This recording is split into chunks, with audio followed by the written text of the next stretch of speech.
పెహల్గాం ఉగ్రదాడిని ఉద్దేశించి భారత రక్షణ శాఖ మంత్రి రాజ్నాథ్ సింగ్ గారు సంచలనమైనటువంటి వ్యాఖ్యలు చేశారు. భారతదేశ ప్రజలు ఏం కోరుకుంటున్నారో ఈ ఉగ్రదాడి తరువాత మేము ఖచ్చితంగా అది నెరవేర్చి తీరుతాం అంటూ కూడా రాజ్నాథ్ సింగ్ గారు వ్యాఖ్యానించినటువంటి నేపథ్యంలో ఇప్పుడు భారత్ ఆ ఉగ్రదాడికి ప్రతీకారం తీర్చుకోవడం ఖాయమని, అందులో భాగంగానే రాజ్నాథ్ సింగ్ గారి వ్యాఖ్యలు ఉన్నాయి అన్నట్లుగా కొంతమంది అభిప్రాయాన్ని వ్యక్తం చేస్తున్న నేపథ్యంలో అసలు ఈ ఉగ్రదాడి మీద ఇప్పుడు భారత ప్రభుత్వం ఎటువంటి చర్యలకు సిద్ధమైంది అనేది మనం పూర్తి స్థాయిలో విశ్లేషణ చేసుకుందాం. ప్రస్తుతం మనతో పాటు ఉన్నారు జనసేన పార్టీ రాష్ట్ర అధికార ప్రతినిధి శ్రీనివాస్ గారు. సార్తో మాట్లాడదాం. సార్ నమస్తే. సార్ నమస్తే. పెహల్గాం ఉగ్రదాడి జరిగి ఈ రోజుకి 12 రోజులు దాటింది సార్. భారత ప్రజలైతే నిజంగా ప్రతీకార దాడిని కోరుకుంటూ ఉన్నారు. గతంలో పుల్వామా ఘటనకి భారత ప్రభుత్వం పాకిస్తాన్ మీద ఎలాగైతే సర్జికల్ స్ట్రైక్స్ చేసిందో ఈసారి కూడా ఈ ఉగ్రదాడిలో అసువులు బాసిన వారు ఎవరైతే ఉన్నారో అమరులు, వారికి న్యాయం జరగాల్సిందే. ఈ ఉగ్రదాడిలో పాల్గొన్న ఉగ్రవాదులను, ఉగ్రవాద సంస్థలను వెనక నడిపిస్తున్నటువంటి పాకిస్తాన్కి మనం తగిన బుద్ధి చెప్పి తీరాల్సిందే అంటూ కూడా భారత జాతి మొత్తం కూడా డిమాండ్ చేస్తూ ఉంది. ఈ నేపథ్యంలోనే భారత రక్షణ శాఖ మంత్రి ఇప్పుడు కొన్ని వ్యాఖ్యలు చేయడం అంటే సంచలనంగా మారింది. ఏంటి సార్, దీన్ని ఏ రకంగా చూడొచ్చు? నిజంగా భారత్ ఇప్పుడు పాకిస్తాన్ మీద దాడికి పాల్పడబోతుందా అంటే ఏం చెప్తారు? కృష్ణ గారు, 12 రోజుల క్రితం జరిగినటువంటి ఈ పహల్గాం ఘటన నిజంగా భారతీయ ప్రజల్లో తీవ్ర ఆగ్రహావేశాలు రగిల్చింది. సహజంగానే ప్రజలందరూ కూడా దీనికి తగ్గ గుణపాఠం పాకిస్తాన్కి నేర్పాలి.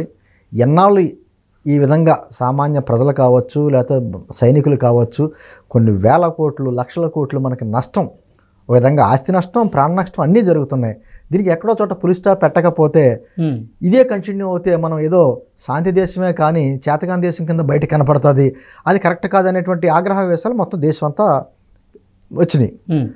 సరే, మీరు ఇందాక మాట్లాడినట్టు గతంలో పుల్వామా దాడి జరిగింది కావచ్చు, మనం సర్జికల్ స్ట్రైక్ చేసాం అంటే గతంలో అంత ఇమ్మీడియట్గా మనం రియాక్ట్ అయ్యాం. ఇప్పుడు కొంత గ్యాప్ తీసుకోవడానికి కూడా కారణం ఏంటంటే, ఏదో హడావిడిగా భారతదేశ ప్రజలను సంతృప్తిపరచడానికి ఒక సర్జికల్ స్ట్రైకో ఇంకోటి కాకుండా ఈసారి దీర్ఘకాలిక దృష్టితో ఆలోచిస్తుంది భారతదేశం. అంటే శాశ్వతమైనటువంటి పరిష్కారం కావాలి. అందుకనే మొట్టమొదటిగా ఏం చేసింది, సింధు జలాల ఒప్పందాన్ని రద్దు చేసింది. వాటర్ ఎక్కడెక్కడ ఆపాలో ఏంటి, ఆ వాటర్ని ఏ విధంగా మళ్లించి అక్కడ ఆనకట్టలు కట్టి భారతదేశానికి పూర్తి స్థాయిలో వినియోగించుకోవాలి అన్న దాని మీద ఒకటి. దాని మీద పెద్దగా ప్రయోజనం లేకపోయినా కొంత ప్రభావం పాకిస్తాన్ మీద పడుతుంది 100%. తర్వాత భారతీయ ఎగుమతులు దిగుమతులు బ్యాన్ చేసింది. అది చాలా పెద్ద దెబ్బ. ఎగ్జాక్ట్లీ, చాలా పెద్ద దెబ్బ. ఇప్పుడు ఒక్కసారి కొడితే 2 రోజు మర్చిపోతాడు, కానీ ఈ కొట్టే దెబ్బ ఎలా ఉంటుందంటే చాలా దారుణంగా ఉండబోతుంది. ఎందుకంటే కృష్ణ గారు, పాకిస్తాన్ నుంచి మన భారతదేశానికి అనేక రకాలైన ఉత్పత్తులు, డేట్స్ అని, కొన్ని ఫ్రూట్స్ అని, తర్వాత మెయిన్ ఇంపార్టెంట్ ఏంటంటే రాక్ సాల్ట్. భారతదేశంలో ఉపయోగించే ఆ రాక్ సాల్ట్ అంటారు కదా, అది 99% మన పాకిస్తాన్ నుంచి ఇంపోర్ట్ చేసుకుంటున్నాం. ఓకే. దాని తర్వాత ఇంకోటి మేజర్ ఇంపార్టెంట్ అంటే సిమెంట్. ఆ చీప్ సిమెంట్ అక్కడ పాకిస్తాన్లో. అందుకని ఎప్పుడైతే భారతదేశ నిర్మాణ రంగం బాగా బలిష్టంగా పెరుగుతుందో దానికి తగ్గట్టుగా అక్కడి నుంచి తక్కువ ధరలతో మనం ఇంపోర్ట్ చేసుకుంటారు. మీకు బోర్డర్లో ఉన్నటువంటి స్టేట్స్ అన్నీ కూడా అది. అంటే ఏడాదికి అప్రాక్సిమేట్గా ఒక 50 కోట్ల డాలర్లు మనకి ఇంపోర్ట్స్ అవుతున్నాయి. మన భారతదేశం నుంచి పాకిస్తాన్కి ఇంచుమించు 500 కోట్ల డాలర్లు ఎగుమతులు అవుతున్నాయి. అవి ఫ్రూట్స్ లాంటివి కావచ్చు, లేకపోతే ఎక్కువగా మందులు, మెడిసిన్స్కి సంబంధించి కావచ్చు, ఏదైనా అవుతున్నాయి. దాంతో వాళ్ళకి చాలా దారుణమైన దెబ్బ తగలబోతుంది. ఒకటి, దీనికి ప్లాన్ చేసి ఇప్పుడు ఇందాక నాకు తెలిసిన వార్త ప్రకారం డైరెక్ట్గా భారతదేశం ఇంపోర్ట్కి ఎక్స్పోర్ట్కి బ్యాన్ చేసింది కాబట్టి వాళ్ళు ఏం చేశారంటే ఇండోనేషియా నుంచి, శ్రీలంక నుంచి, లేకపోతే అరబ్ ఎమిరేట్స్, దుబాయ్ కంట్రీస్ నుంచి కావచ్చు, తర్వాత ఏమో మలేషియా నుంచి, సింగపూర్, ఆ కంట్రీస్ నుంచి, అటునుంచి మన భారతదేశంలోకి ఎంట్రీ అయ్యేలాగా దొంగదారిలోకి భారతదేశంలోకి ఇంపోర్ట్ చేసేటటువంటి ప్లాన్ కూడా చేసింది అన్నట్టుగా వార్తలు వస్తున్నాయి. దాని మీద కూడా నిఘా వర్గాలు దృష్టి పెట్టి మొత్తం అన్ని చోట్ల బోర్డర్లు అన్నిటి కూడా చెకింగ్లు మొదలుపెట్టినాయి. నేనేమంటున్నానంటే, ఒక దీర్ఘకాలిక ప్రణాళిక ఈ 2 రోజులు బట్టి మీరు అన్నట్టు రక్షణ శాఖ మంత్రి గారు మాట్లాడటమే కాకుండా ప్రధానమంత్రి గారు రోజుకొకళ్ళతోటి త్రివిధ దళాలతోటి సమావేశాలు అవ్వడం, వాయుసేనతోటి, నౌకాసేనతోటి, మిలిటరీ అధికారులతోటి రోజుకు ఒకరితోటి దీర్ఘాలు ఎంతవరకు అవకాశాలు ఉన్నాయి, ఏంటి, ఎక్కడెక్కడ పాయింట్స్ ఉంటాయి అన్నీ కూడా ఒక యుద్ధ ప్రణాళిక ఏంటి అనేది ఒక రచిస్తున్నారు.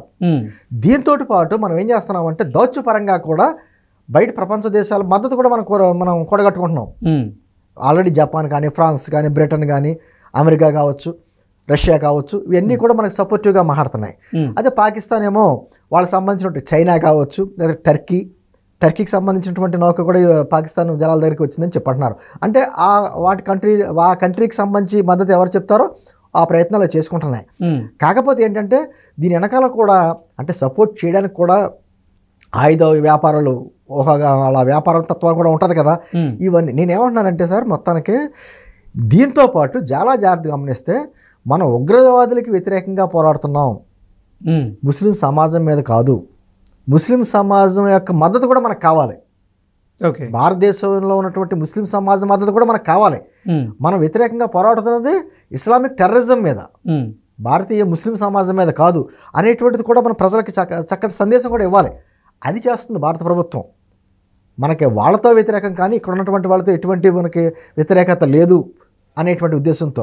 అందుకనే పక్క నుంచి సిఏఏ బిల్లు కానీ, ఎన్ఆర్సీ కానీ వీటన్నిటిని కూడా పకడ్బందీగా అవలంబించేటువంటి విధానాలతోటి అంటే ఒక రకంగా అంటే ఏమవుతుందంటే కృష్ణ గారు, మనం అంత మాట్లాడుకున్నా ఎప్పుడైతే ఆ దాడి జరిగిందో ఇక్కడ కూడా కొంతమంది ఉంటారు కదా, ముస్లిం సమాజం మీద వ్యతిరేకతంగా కొంతమంది కామెంట్స్ వస్తాయి. ముస్లిం సమాజం కూడా ఇక్కడ కొంచెం అభద్రతా భావంతో ఉన్న ఫీలింగ్స్ వస్తాయి. అది రాకుండా ఉండడానికి చేయవలసిన ప్రయత్నం ఈరోజు భారత ప్రభుత్వం చేసుకుంటూ వస్తుంది. అంటే కృష్ణ గారు యాక్చువల్గా సయ్యద్ కుతుబ్ దాదాపు ఇంచుమించు 1906, 1908 ఆట అంతకు ముందు వరకు కూడా ఇస్లాంలో ఎటువంటిది ఉంటుంది తెలుసండి సార్, హత్య కానీ, ఆత్మహత్య కానీ అత్యంత పెద్ద పాపం, నేరం అనేటువంటిది ఇస్లామిజంలో ఉండేది. అవును, అది లేదు. గత 100 సంవత్సరాల నుంచి ఆ సయ్యద్ కుతుబ్ అన్నవాడు ద్వారా అంటే ఒకే దేవుణ్ణి పూజించాలి, అదేవిధంగా ఆ మతం ప్రపంచవ్యాప్తంగా విస్తరిల్లాలి, దాని గురించి ఇటువంటి త్యాగాలకైనా సిద్ధపడాలి అనేటువంటిది ఒక మత ఛాందస్వాదం రగిల్చాడు. అక్కడి నుంచి వచ్చింది కర్మ మనకి. అంతకుముందు లేదు ఇది. ఓకే. అయితే దాన్ని ఒక 5% ఉంటారండి. ఆ 5% టెర్రరిజం, ఆ మతోన్మాదులు మిగతా 95% సమాజాన్ని చిన్నభిన్నం చేసుకుంటూ వస్తున్నారు. నిజంగా మామూలుగా ముస్లిం సమాజంలో కూడా మీలాగా నాలాగే మనం బాగుండాలి, మన పిల్లలు బాగుండాలి అనుకునే వాళ్ళే.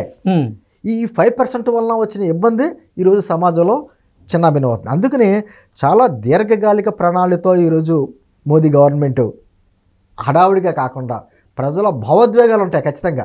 ఇమ్మీడియట్గా వెళ్ళి పాకిస్తాన్ని ప్రపంచ పటంలో లేకుండా చేసేయాలని ఉంటుంది. అది మనం గతంలో మాట్లాడుకున్నట్టు ఒక 5 గంటల్లో చాలు లేపడే, అది కాదు. దాని పర్యవసనాలు కూడా మనం ఆలోచించాలి. ఓకే. ఆర్థికంగా మనం ఎక్కడ ఇబ్బంది పడకూడదు. భారత ప్రజల మీద ఇప్పుడు యుద్ధం వచ్చిందంటే ఏమవుతుందంటే దాని ప్రభావం ఖచ్చితంగా సమాజం మీద ఉంటుంది. కొన్ని వేల కోట్లు ఖర్చు అవుతాయి. అదంతా కూడా ట్యాక్సుల రూపాయన ప్రజల మీద భారం వేయాలి. ఊరికే రాదు కదా.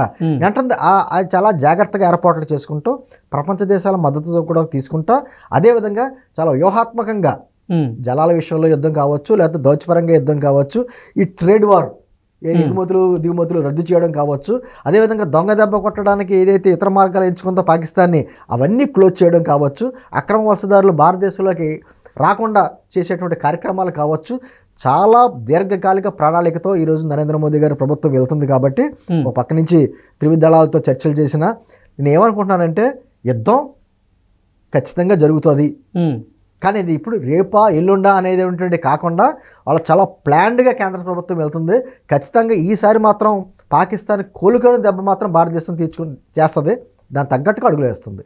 Okay. Okay sir, thank you so much.